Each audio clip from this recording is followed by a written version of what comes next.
acuérdense que el tono muscular, ¿qué es el tono muscular?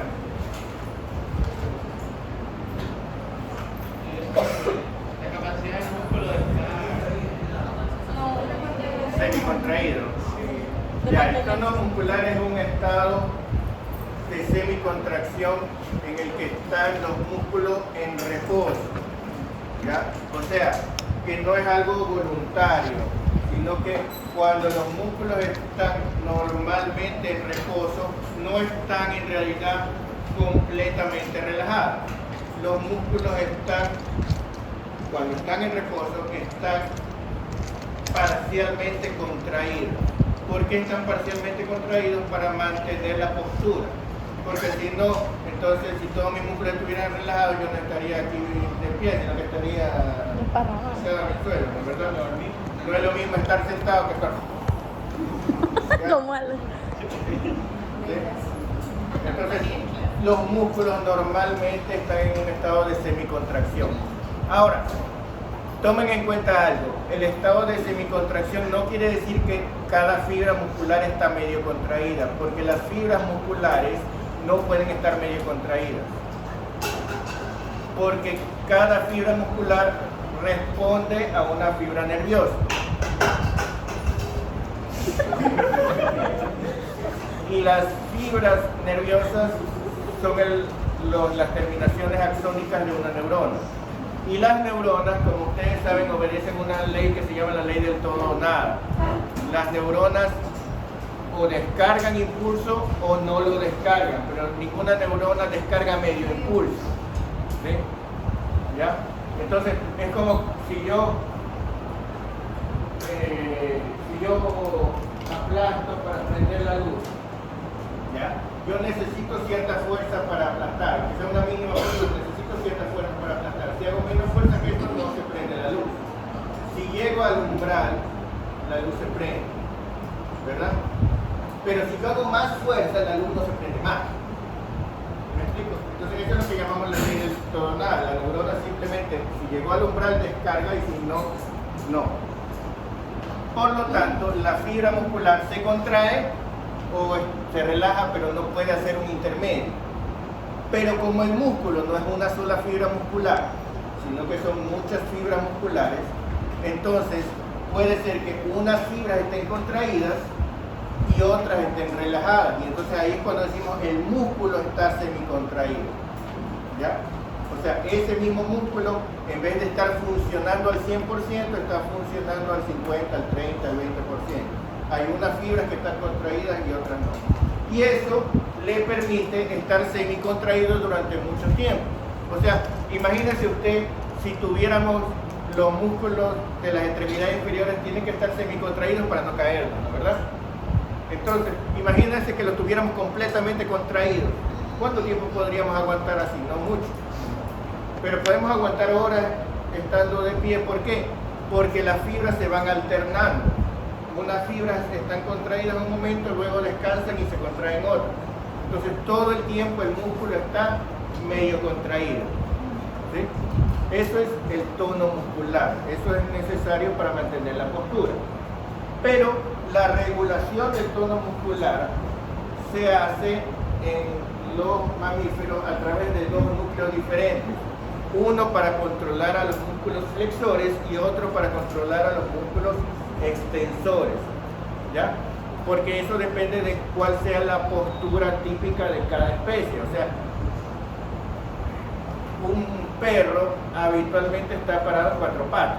El perro podría estar parado en dos, tiene la capacidad de pararse en dos, pero no es lo habitual en él. Asimismo, nosotros podríamos estar en cuatro patas, pero no es lo habitual en nosotros. Lo habitual en la especie humana, lo que llamamos la postura típica de la especie humana, es estar de pie y con las extremidades superiores flexionadas. ¿Sí? Porque nosotros como especie hemos sobrevivido mirando lejos y fabricando cosas. ¿Ya? Poniéndonos de pie para hacer cosas. Esa es nuestra postura típica. Entonces, nosotros tenemos dos núcleos para controlar en el tallo encefálico, que son el núcleo rojo y el núcleo reticular, como ustedes ya deben haber estudiado. El núcleo rojo aumenta el tono flexor y los núcleos vestibulares aumentan el tono extensor. En el ser humano, el núcleo rojo es más activo sobre las extremidades superiores y los núcleos vestibulares son más activos sobre las extremidades inferiores, por eso estamos de pie así, ¿verdad? Pero eso es el control involuntario, de ahí nuestra postura depende de lo que decida nuestro cerebro. Pero resulta que cuando estamos con pérdida de la actividad cerebral, entonces el cerebro no puede controlar. Entonces automáticamente se activan estos núcleos, ¿no? ¿Verdad? Entonces, si la lesión está en el cerebro y todo el tallo encefálico está bien, entonces se activan los dos, se activan los núcleos vestibulares que nos hacen estirar. Lógicamente la estiración de todos los, digamos la contracción de todos los músculos extensores, mejor dicho, nos hace poner en esta postura. Pero como se activa también el núcleo rojo y ese núcleo es más activo en las extremidades superiores, entonces se pone en esta postura. Y eso es lo que llamamos postura de decorticación, ¿no? ¿Verdad? Pero si la lesión avanza, ¿ya? Acuérdense que nosotros tenemos aquí cerebro, acá tenemos el tallo encefálico, la protuberancia del bulbo, ¿verdad? Entonces aquí tendríamos el núcleo rojo, ¿ya? Y por acá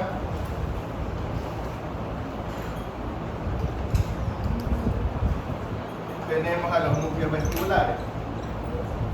¿Sí? Entonces, si la lesión está solamente acá arriba, ¿qué tenemos? Los núcleos rojos nos hacen producir flexión de la extremidad superior, ¿verdad? Y los núcleos vestibulares nos hacen producir extensión de la extremidad inferior, ¿verdad? ¿Ya? Y del tronco, ¿no? ¿Verdad? Entonces se produce, digamos, el tórax, se hace así y esto se extiende.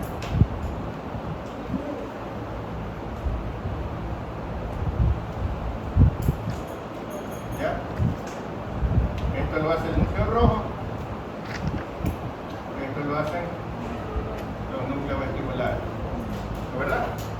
Pero si la lesión no es solamente acá, sino que llega hasta el núcleo rojo, ¿qué va a pasar? Que en vez de esto solo va a haber extensión. Entonces se van a producir esto, que es lo que vemos aquí. ¿Ya? Esto es lo que llamamos postura de descerebración. ¿Sí? O sea, si solo es acá, corteza, esto es decorticación. Y si es todo acá, descerebración. ¿Me explico? ¿Ya? Entonces, en la decorticación el paciente está así, en la descerebración está así.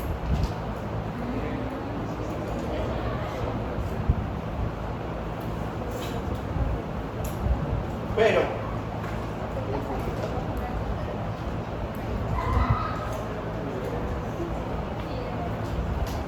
estamos claros, ¿no? Bueno, ahora, entonces les decía que esto es una postura típica de lesión encefálica, ¿no?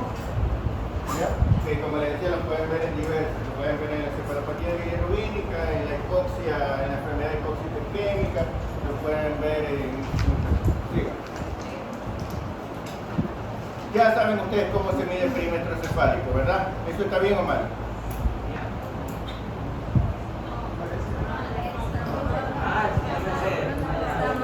Está mal. Acuérdense que de aquí a acá es el plano de Frankfurt y la medición debe ser paralela al plano de Frankfurt. ¿Sí? ¿Ya? Cero. Entonces, 0. ¿No, verdad? ¿Sí? Sigamos. Los signos meninges. ¿A qué se deben los signos meningios? Deben entender ustedes que los signos meningios es lo mismo que decir signos de irritación meningia. ¿Sí? Cuando las meninges están irritadas. ¿Cuáles son los signos meningios? El signo de Kernig, el signo de Bruschinsky, lo que llamamos la rigidez de nuca, ¿no es verdad? ¿Sí? Que ustedes la conocen como signos de meningitis, ¿no es verdad? Meningitis es inflamación de la meninge. Esos son signos de irritación meningia o signos meningios. ¿Por qué se producen? Son un reflejo. ¿Se acuerdan ustedes de lo que se llama el abdomen en tabla? ¿En qué patología ven abdomen en tabla? En las peritonitis, ¿verdad? ¿Sí? Cuando está inflamada, cuando está inflamado el peritoneo, cuando está inflamada una serosa, ¿qué pasa? Que como reacción de defensa se produce una contracción espasmódica involuntaria del abdomen en este caso, ¿no, verdad? Es una reacción involuntaria, o sea, no es que la persona hace fuerza, que podría pasar, que la persona le duele la barriga y haga fuerza para que no le toque, pero el abdomen en tabla es una reacción involuntaria, o sea, el abdomen se pone duro por una contracción espasmódica involuntaria. ¿Y por qué? Como reflejo de defensa, para defender al peritoneo se pone duro los músculos de la pared abdominal. Lo mismo pasa cuando lo inflamado son las meninges. Para evitar que las meninges estén estirándose y contrayéndose y por lo tanto duela y se inflamen más, se produce contracción espasmódica de los músculos de la nuca y de la espalda. ¿Sí? Se produce esa rigidez. Y entonces hay una serie de medidas, digamos, que toma el cuerpo para evitar que las meninges se estiren. Entonces, cuando usted intenta estirarlas, ¿cómo puede intentar estirarlas? Haciendo esto, usted las estira, ¿verdad? Hay una rigidez de nuca. Y si logra doblarlo, compensatoriamente se produce la flexión de las rodillas, ¿no, verdad? Entonces eso se llama signo de Bruschinsky. Y si usted intenta levantar el muslo y la pierna en bloque, normalmente usted no logra hacerlo esto, pero antes de lo habitual se produce la flexión de la rodilla para evitar que se tensen las meninges. Entonces todo esto son signos de irritación meningia. Como ustedes se dan cuenta, irritación meningia no es exactamente lo mismo que meningitis infecciosa, porque meningoencefalitis. Simplemente significa que están irritadas las meninges. Pero además, deben recordar que es un reflejo. Y todo reflejo implica que el sistema nervioso está funcionando, por lo menos la inmadurez del sistema nervioso tiene otras consecuencias en el bebé. Está inmaduro algunos reflejos. Por eso es que un neonato o un lactante puede tener meningitis y no presentar signos meningios.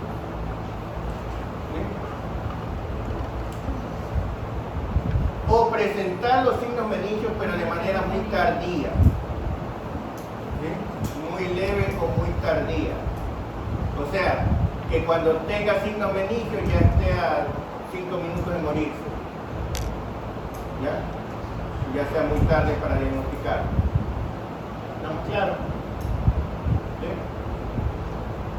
Entonces hay algunos centros. Otro centro que está inmaduro en los bebés es el centro de la respiración, ¿no?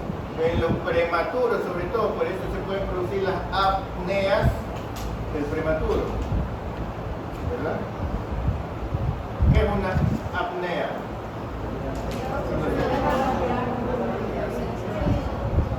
¿Ya?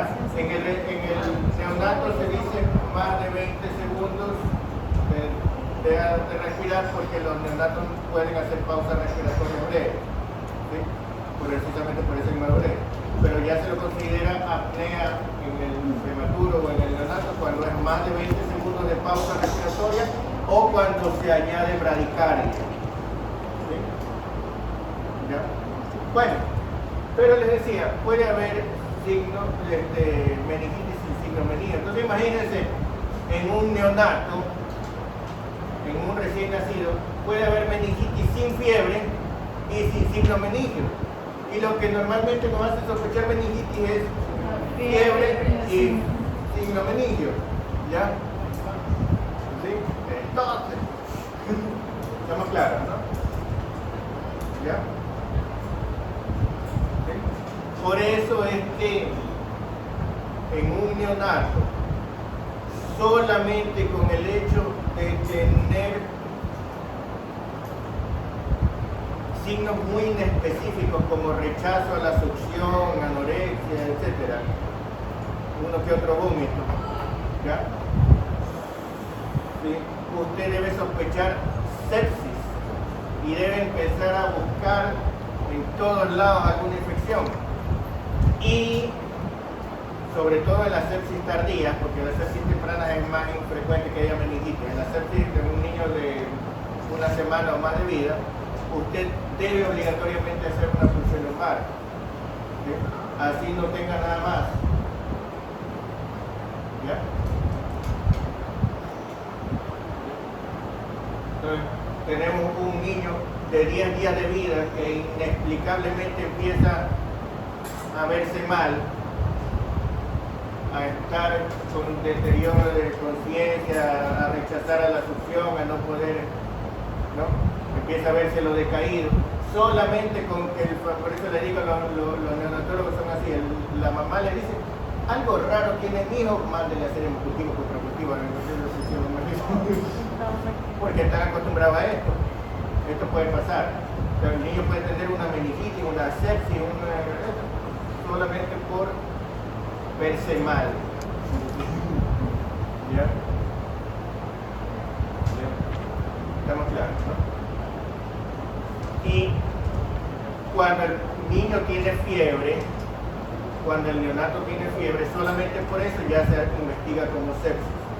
Y los niños mayores con fiebre y convulsiones, los niños de menos de 2 años con fiebre y convulsiones, a menos que cumplan ciertos criterios, también probablemente se les mande a hacer punción lumbar, aunque no tengan signos meningos.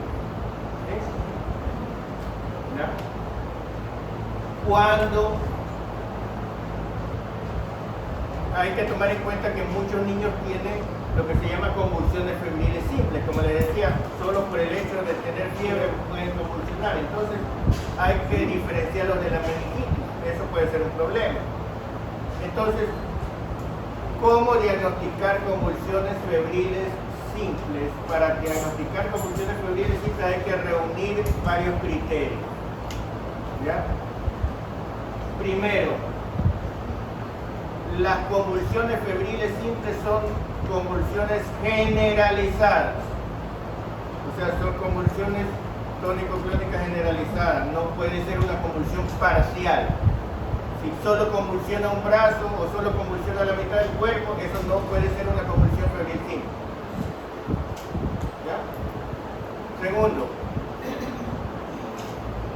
esas convulsiones son breves, no pueden durar más de 15 minutos.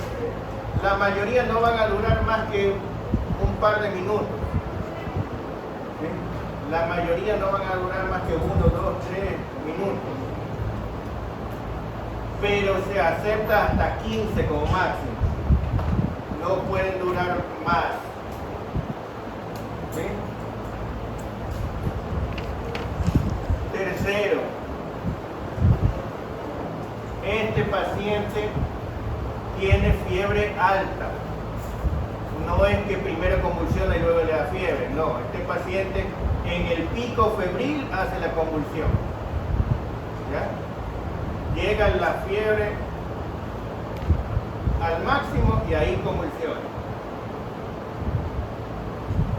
No es un criterio, pero habitualmente se produce en el primer día de fiebre. No es habitual que tengan convulsiones febriles simples en el segundo, el tercero, el cuarto día de fiebre. ¿Sí?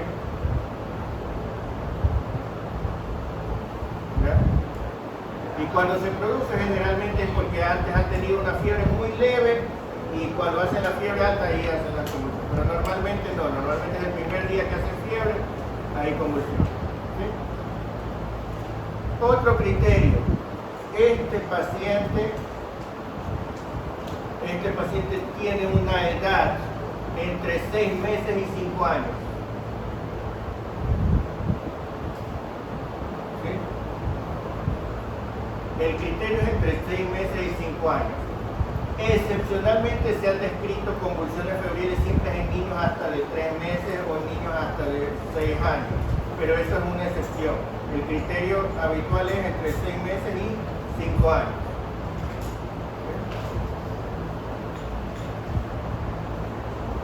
Otro criterio, este paciente no tiene, digamos, no hace secuelas, no tiene una fase posictal prolongada ni quedan secuelas después de la convulsión. No es que convulsionó y después quedó paralizado, convulsionó y después quedó con un trastorno del habla desde allí, no. El paciente terminó la convulsión y no tuvo secuelas. Otro criterio, este paciente no tiene ninguna enfermedad neurológica conocida. O sea, usted no puede decir es una convulsión febril simple en un paciente que tiene hidrocefalia y una válvula, no. ¿Ya? En un paciente que ya se sabe que tiene un tumor cerebral o en un paciente que ya se sabe que tiene epilepsia, no. ¿Ya? No tiene ninguna enfermedad conocida, o sea, no tiene ningún antecedente neurológico conocido. No es después de un traumatismo. ¿Sí? O sea, no tiene un antecedente. ¿Bien? No es durante un trastorno metabólico agudo. O sea, no es que tiene convulsiones febriles simples y al mismo tiempo tiene 20 de glucosa o tiene 110 de sodio, no. ¿Sí? O tiene una gran acidosis metabólica, no. No tiene ninguna otra explicación que la fiebre. Y otro criterio más, no tiene antecedentes familiares de trastornos neurológicos congénitos. O sea, no tiene antecedentes familiares de epilepsia, por ejemplo. No tiene antecedentes familiares de malformaciones del sistema nervioso. ¿Sí? Hay una sola excepción. El paciente puede tener antecedentes familiares de convulsiones febriles simples durante la infancia. O sea, algún otro familiar también, cuando tenía 3 años, convulsionó con fiebre. ¿Ya? Eso sí puede presentar, pero nada más. ¿Ya? ¿Estamos claros, no? Entonces, cuando cumple todos estos criterios, usted puede decir eso es una convulsión febril simple. ¿Ya? Y ahí usted puede decir, vamos a ver cuál es el protocolo diagnóstico terapéutico de los pacientes con convulsiones febriles simples. ¿Sí? El paciente que tiene una convulsión febril simple, ustedes van a encontrar diferentes criterios. Hay algunos que dicen, si es menor de 2 años, con una primera convulsión febril simple, hágale punción lumbar. Y es lo que más le recomendaría yo, porque eso es lo que se recomienda a los médicos que no son pediatras con experiencia. ¿Ya? Porque hasta los 2 años puede ocurrir que los signos meningios sean leves o tardíos y que requiera realmente mucha experiencia poderlos detectar. ¿Sí? Pero algunos textos especializados para pediatras dicen desde el año y medio o algunos incluso desde el año se puede evitar la punción lumbar si que usted tiene experiencia y tiene mucha, digamos, perspicacia para darse cuenta, no es que no hay meningitis, ¿no? Pero eso no es lo que se recomienda en general. ¿Ya? Ahora estamos hablando de la primera vez que tiene convulsión febril simple. ¿Ya? Eso no quiere decir que cada vez que tenga convulsión febril simple le van a volver a hacer punción lumbar. ¿Ya? En las siguientes convulsiones febriles simples ya es más laxo el criterio. Usted ya ve que no hay otra cosa, que no hay otra, entonces usted espera y no le hace la punción lumbar, ¿no? ¿Ya?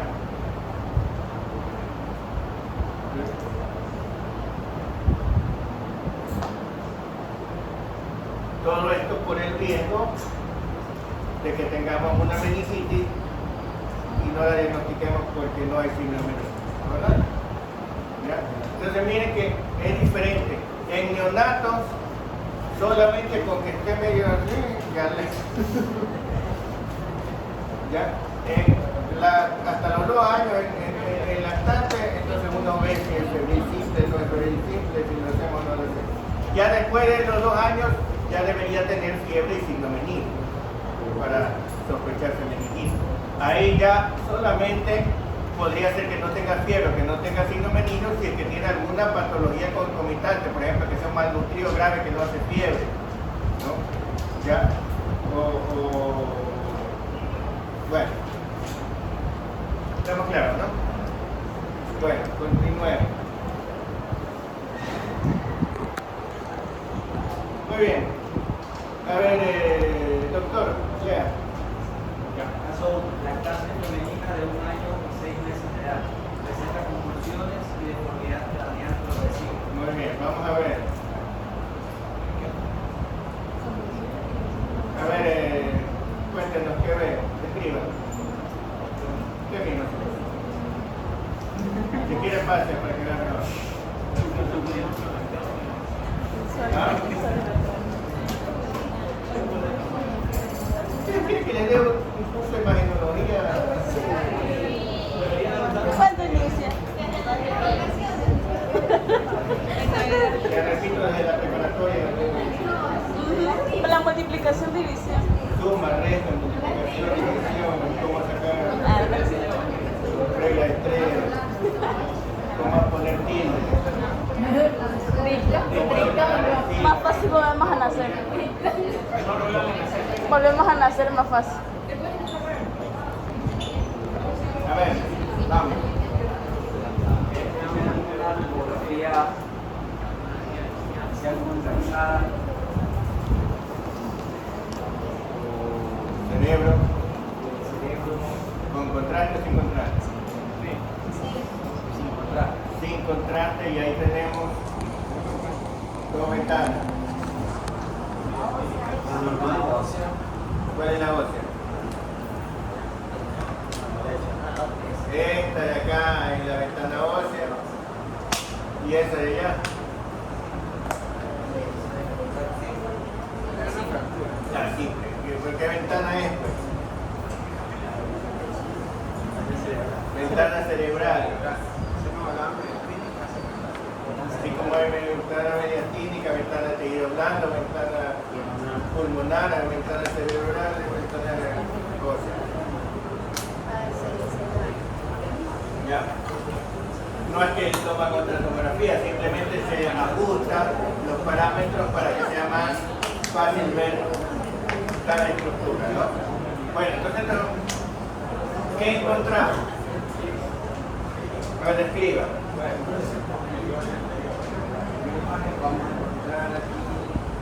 Primero dígame lo normal o lo que conozco. Los oculares, las vías neuronales, Correcto. Entonces, cuando estamos a la altura de la base del cráneo, entonces uno debe reconocer la fosa anterior, la fosa media y la fosa posterior, ¿no? En este caso, fosa anterior, aquí no se alcanza a ver el estómago, porque lógicamente la fosa anterior es un poco más arriba. Aquí vemos las órbitas, los glóbulos oculares, el nervio óptico, ¿no? Aquí vemos la fosa ciclista Galli y vemos parte del lóbulo frontal, y aquí vemos parte de la cestilla pulmonar. Aquí vemos la fosa media, por lo tanto aquí en el centro debería estar la hipófisis y acá los lóbulos temporales del cerebro. Esto, el límite entre la fosa anterior y la fosa media es La cintura de ala del esternón, ¿verdad? Ahora, el límite entre la fosa media y la fosa posterior. La porción petrosa. La porción petrosa, genial, temporal, ¿verdad? Entonces aquí vemos, de hecho, bueno, aquí vemos la fosa posterior. Y en la fosa posterior de la base del cráneo debemos encontrar Cerebelo. al cerebelo y al tallo. Y por lo tanto, la cavidad que vemos ahí es cuarto ventrículo, ¿verdad? Bueno, entonces, y aquí a veces se ve la cisterna magna, ¿verdad? En la parte de atrás. Cuarto ventrículo, aquí, en este caso bulbo, pero cualquier parte que se talle, y esto es cerebelo. Muy bien. Entonces, ya hemos visto acá. Ahora acá. Estamos un poquito más arriba, ¿no? Aquí vemos el mesencéfalo con el acueducto de Silvio. Aquí vemos la cintura de Silvio, ¿no, verdad? Un pedacito de ala menor del esfenoide y nada más. El resto está bien para atrás. Venita se ve tercer ventrículo. Aquí alcanzamos a ver los ventrículos laterales, ¿no? La asta frontal del trígono, el asta occipital de los ventrículos, ¿no? Ya, y la estructura del cerebro, cápsula interna, tálamo, núcleo caudado, perdón, se ven también en esta zona. Y acá ya vemos estructuras óseas, ¿no, verdad? Observan esto. Sí. ¿Qué es lo más encontramos aquí? Las celillas mastoides deberían estar acá, pero aquí todavía no las tenemos bien. Vemos el conducto ovoideo interno y vemos las estructuras del ovoideo interno que se están clasificando antes que las otras, ¿no? ¿Ya? El caracol, los conductos semicirculares, los círculos sacros, ¿verdad? Bueno. Acá tenemos las celillas endoidales. Aquí tenemos el conducto carotidio, acá tenemos la unión entre el esfenoide y la porción maxilar del occipital. Acá ya vemos las apófisis clinoides anteriores y las alas menores del esfenoide, ¿no? Bien. Y genial. Bueno, y acá ya más grande. Y acá lo que alcanzamos a ver de pronto es un poco las cinturas, ¿no? Bueno, y las orejas. Muy bien. Y ahí está clarita la patología que tiene, pero vea la anterior primero. ¿Qué le llama la atención?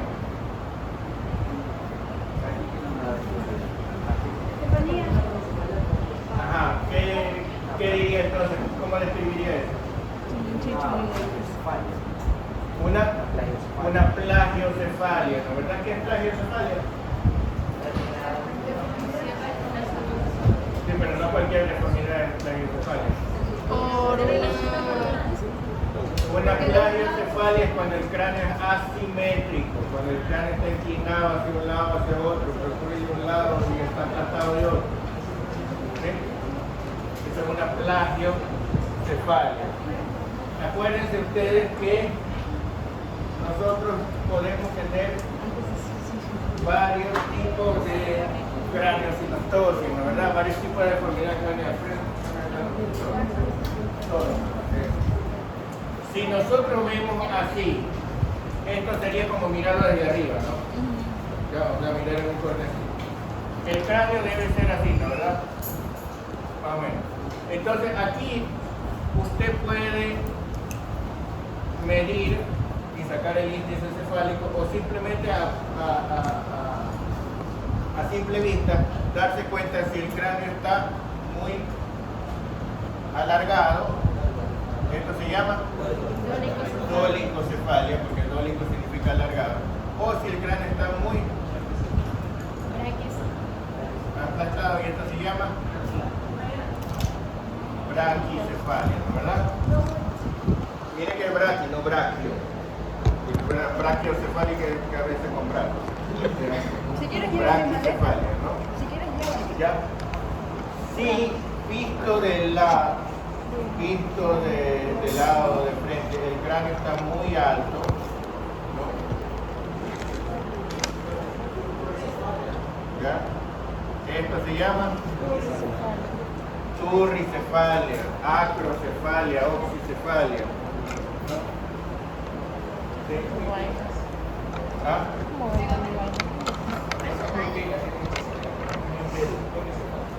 Si usted tiene una dolicocefalia,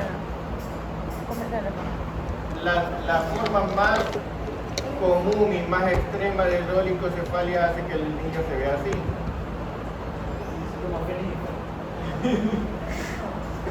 ¿Ya? ¿Sí?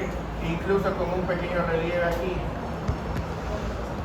que es lo que le da el aspecto de que fuera la quilla de un barco virado, ¿no?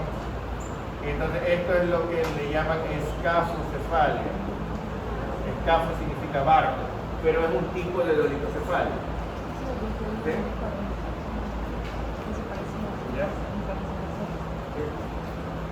A ver, que tuviéramos una canoa aquí.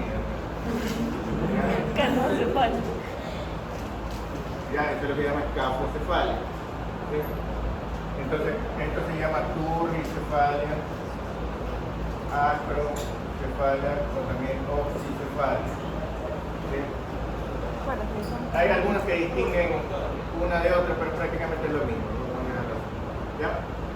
¿Estamos claros aquí, no? Ahora, cuando el cráneo es asimétrico, entonces ahí hablamos de plagiocefalia. ¿Sí? Esto sería normal. ¿Ya? ¿Estamos claros aquí? Bueno, entonces aquí estaríamos hablando de plagiocefalia. Muy bien. Ya, entonces, hablando de una plagiocefalia. La plagiocefalia, cuando encontramos un paciente con plagiocefalia, eso puede ser posicional. Cuando estamos hablando, por ejemplo, de un prematuro que ha estado mucho tiempo acostado sobre el mismo lado porque estuvo, qué sé yo, con enfermedad de membrana hialina y lo tuvieron con respiración mecánica y estuvo 3 semanas así en la misma posición y entonces se le fue moldeando el cráneo de esa manera, ¿verdad? Entonces ahí es la plagiocefalia posicional. Pero también hay la plagiocefalia congénita por craneosinostosis, ¿no, verdad? ¿Qué pasa con las craneosinostosis? Como está, ¿qué significa craneosinostosis? Ya, entonces, si se cierra precozmente una sutura, el problema es que el cráneo ya no se puede expandir en esa dirección, entonces se empieza a expandir por las otras, ¿no? ¿Ya? Por ejemplo, en la dolicocefalia, ¿cuál es el problema? El problema es que está cerrada esta. Entonces, como no puede crecer así, empieza a crecer para adelante y para atrás, ¿no? ¿Ya? ¿Cómo es? Bueno, en el caso de la plagiocefalia, para que sea plagiocefalia por craneosinostosis, tiene que haber cierre precoz de una sutura, pero de un solo lado, ¿verdad? Entonces, ¿usted qué suturas tiene de un solo lado? Usted no puede decir, vamos a cerrar solamente la sagital de un lado. No se puede, porque eso está en la mitad. Entonces solo puede ser la lambdoidea o la coronal. Entonces, usted puede tener esto y entonces tendría lo que se llama una plagiocefalia anterior. O usted puede tener esto y eso le produciría una plagiocefalia posterior. ¿Sí? En ambos casos se produce plagiocefalia, pero es un poco distinto, ¿no? En una parte está deformado acá adelante y en otra está deformado atrás. Aquí dirían que está más deformado adelante o atrás. Adelante. Entonces esto es una plagiocefalia anterior. ¿Sí? Si usted, pues, este paciente tiene sutura coronal de un lado y no tiene del otro. ¿Sí? ¿Ya? Entonces voy a decir, ahí podemos ver la reconstrucción tridimensional. Ahí pueden ver cómo, ahí sí está bien. ¿Ya? Entonces, afortunadamente la tecnología ya les permite, facilita la vida, ¿no? Ahí pueden ver entonces que está cerrado. Ahora, tomen en cuenta algo. Las malformaciones craneales pueden afectar las órbitas, ¿verdad? ¿Sí? Las malformaciones craneales pueden afectar las órbitas. Como pueden afectar las órbitas, la forma de las órbitas, pueden hacer que el paciente tenga, por decir, un ojo más brotado o menos brotado de lo normal, ¿no? Porque si la órbita es muy poco profunda, el ojo va a estar muy brotado. Si la órbita es demasiado profunda, el ojo va a estar hundido, ¿no? ¿Verdad? ¿Sí? Y eso puede hacer que el aspecto de la cara también cambie. De hecho, si el ojo está muy hundido, el párpado va a parecer que está caído. Y si el ojo está muy brotado, va a parecer que el párpado está, o incluso a veces no se pueden cerrar, ¿no? ¿Verdad? Entonces, cuando vean un paciente, antes de decir tiene ptosis palpebral, primero vean si no tiene alterado el ojo o la órbita, ¿no? Porque eso puede dar una falsa impresión, ¿no? Por ejemplo, hay muchos pacientes que tienen microftalmía y el médico cree que tiene ptosis. Son dos cosas muy distintas. Porque yo me pongo a estudiar causas de ptosis palpebral, nunca voy a dar con las mismas causas que si me pongo a estudiar que el ojo está muy pequeño. ¿Ya? Y lo mismo si la órbita está deformada, ¿no? ¿Verdad? Entonces todo esto tengo que tomar en cuenta. Sigamos. Muy bien. A ver.